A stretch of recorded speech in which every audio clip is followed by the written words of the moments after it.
Do you need to buy a store-bought earthing mat, or is it cheaper or more effective for you to make your own? Why would anyone want to make their own, and how would you even go about it? And can you just ground yourself using a faucet or a radiator anyway? Today we're delving into all of this and more. I've made a few videos about grounding or earthing, which is just connecting your bare feet or hands or body to the earth's natural current for health benefits like less inflammation or improved sleep. Ancient cultures were doing this way back, and we're only just starting to understand the benefits now. For example, Native American Indians buried those who had a fever in the ground until they were feeling better. I made a video which goes through all the various studies if you want to check the science on this, but I get hundreds of comments saying, I don't need to spend money on an earthing product, I can just buy some copper wire and things like that.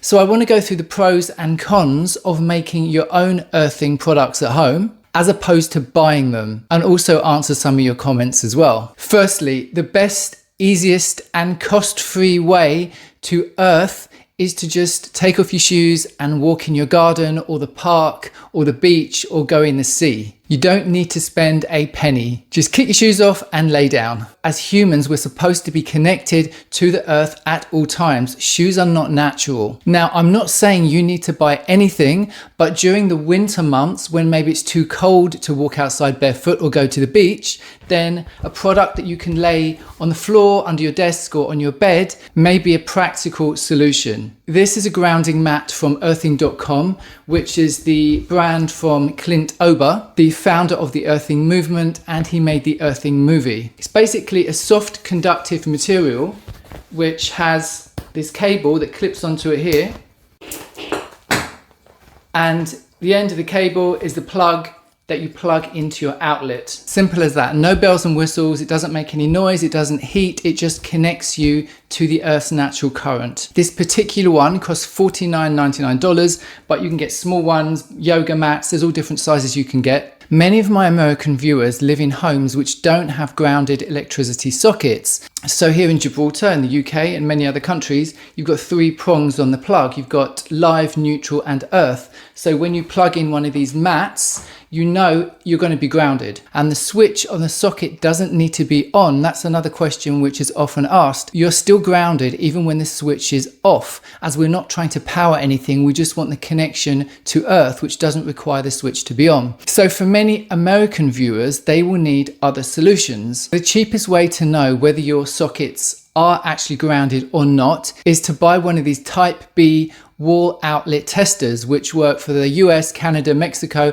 Costa Rica and parts of the Caribbean. They only cost $7.99 and will show you instantly, and I'll link this below. If it turns out your home is not earthed, you may want to get an electrician to earth it for you. If not, another solution is to use a grounding rod. So this is basically a metal rod which you'd put outside into the ground. It's connected with a cable that goes through your window. Then you can link that to your grounding product inside, so you're not relying on the socket. So should you make your own earthing rod? Many guys who commented saying that they make their own versions of this, as they're DIY enthusiasts or they're just men who want to make their own stuff. So for them, it's not about being cheap, it's that they want to feel creative and useful, which is great. So fixing a wire around your ankle or your wrist and running that out of the window to a metal rod placed in the ground is a sure way to ground yourself, especially if you're unsure whether your sockets are grounded and you can't use a grounding mat. But it's not a comfortable option if you move around a lot when you sleep, or if you suddenly get up during the night and you've got a wire around your ankle or your wrist and you forget about it and you trip over and knock yourself out. It would also be problematic if you live on the 15th floor of a tower block, because obviously you can't put anything out the window. The other issue I see with this is that the wire around your wrist or your ankle has a very tiny surface area in contact with your skin. You'd be talking square millimeters compared to the grounding mat, which has more skin contact and is also much softer and more comfortable. And if you used a thicker wire, then that would be uncomfortable, maybe cut into your skin.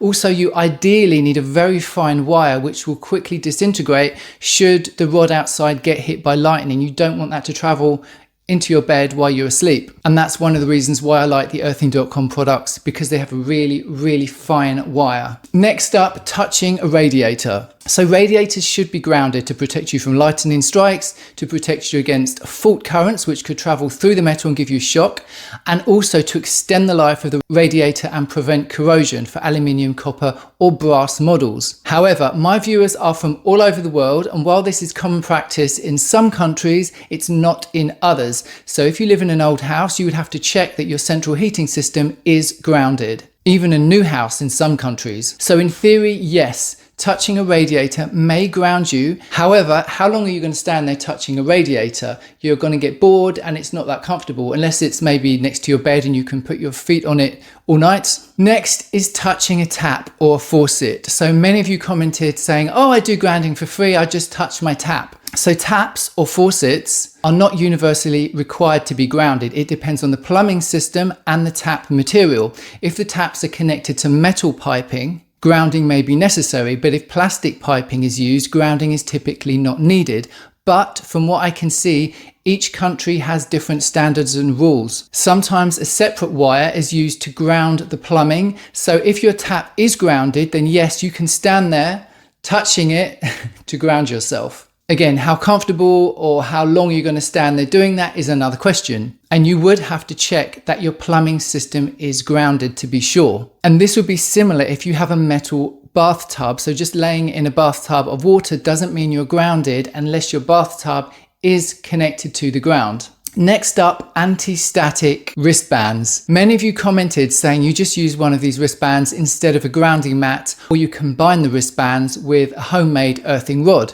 So people who manufacture or repair electronic devices use these as they prevent static energy from passing into sensitive components which could ruin them. So the bands discharge that electricity through a cable down to a specific grounded point, which could be a metal desk, which is grounded. So these are very common in factories, but you have to continually test them to ensure that they're still doing their job. And you also have to be 100% sure the point you're connected them to is grounded. So if you've got a metal desk which is on a plastic flooring material, then that static will stay in the desk. It's not going to go to ground. So in theory, if set up correctly, you are grounded. Again, I would say the surface area of skin is very small compared to laying on an earthing mat or a yoga mat, but you will get some benefit from that. So as a conclusion, yes, there are other ways you can ground yourself rather than buying a shop-bought grounding mat.